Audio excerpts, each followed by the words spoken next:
Hi. So, you want to know everything that happened at CES in a very short and snackable format, right? Well, you kind of clicked on the right video. So, let's cue in the logo and cue in the hype music.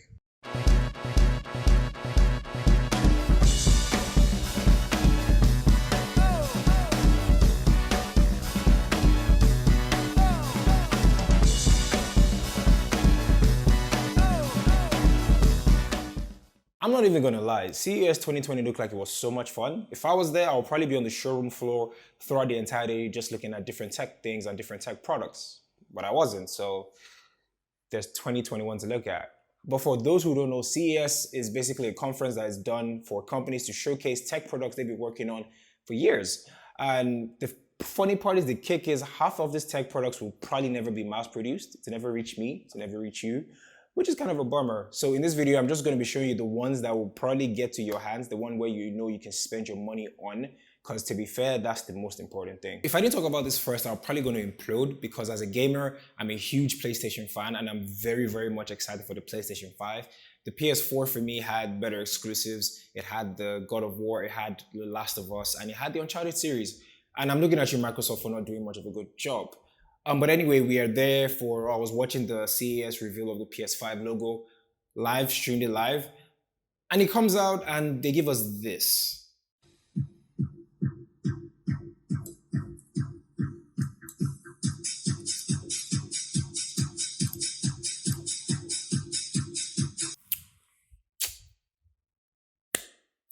Yeah.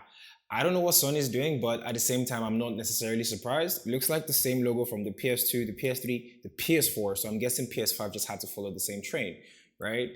From the leaks that I'm showing you guys right now, if it's the second image, I definitely am game because that looks like a really solid render, but then again, they're all renders, to be very honest, till Sony actually reveals it. Speaking of which, Sony has confirmed that they will not be at E3, so that kind of gives more fuel to the rumors that there will be a Sony event in February 5th by reports. It's also reported that it's going to be out holiday 2020, but they're going to do that event in February, and it's going to cost $500. That's a lot. Samsung this year showcased the S10 Lite and the Samsung Galaxy Note 10 Lite.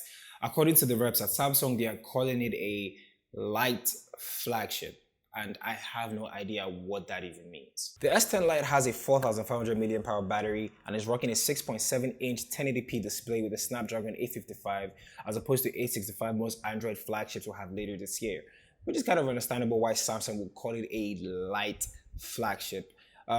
According to Qualcomm, the Snapdragon 865 has a 25% faster processing CPU and a 20% faster GPU than a Snapdragon 855.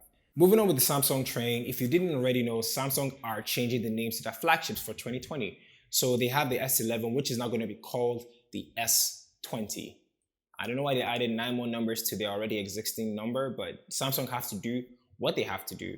It's going to be coming out with the S20 Plus and the S20 Ultra. That's going to be 3 variants that are going to come out sometime later this year. And the Samsung Foldable 2 is now going to be called the Samsung Bloom. Trust me when I tell you, I'm definitely going to keep calling it the Samsung Fold 2 or the Samsung Foldable 2. Specs for the Samsung S20 are expected 5,000 mAh of battery and a 120Hz display, which is really great because I've tried 90 and I think 120 would absolutely blow my mind. And for the Foldable 2, it's going to support 8K video and it's going to come out in 4G and 5G variants. Now, there's not a lot of 8K content out there, but it's a great step. It just shows that 4K is still where it's at, and 8K is like the next big thing that's out there. So remember at the beginning of this video where I said most of the tech at CES will probably never get to us? Well, this is one of them. The Dell Alienware UFO is a concept, and I want to emphasize on the word concept here. They basically just did this to get the perception of the crowd on how Dell could handle handheld devices. And from reviews and from what people are saying, it's been so far so good. But will it ever come out? I kind of doubt it. Actually, I don't think it'll ever come out, but that remains to be seen.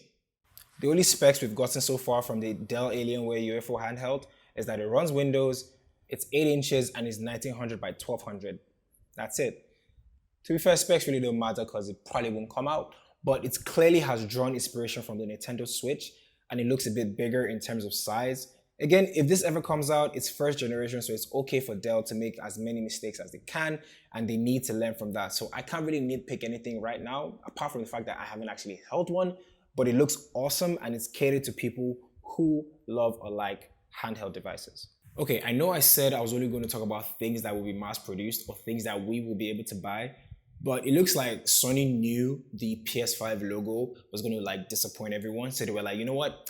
Let's make something that's going to blow everyone away. So they made a car that nobody's ever going to drive. They are calling it the Vision S prototype. For the specs, it has 4 kinds of safety sensors everywhere. It's 0 to 60 in 5 seconds. It's not like the specs even matter, as Sony never planned to produce this for retail. There's no launch date and there's nothing. It's just a PR game to get everybody talking about Sony, and to be fair, they really succeeded. It's a beautiful car that rivals the design of Tesla and so many other electric cars that are out there. So there you have it.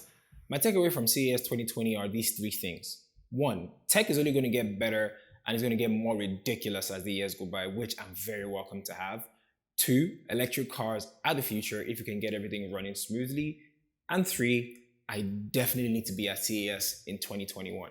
Now, obviously, I couldn't put every single thing into one video, so I linked a few things in the description, from articles to videos you guys can check out on your own and when you have time to just enjoy what CES 2020 had to offer. I hope you guys found this video useful and informative, and if you did, please smash the like button and don't forget to subscribe to my channel, as this makes it grow from day to day. And with that, I'll catch you guys at the next one where we talk all things tech.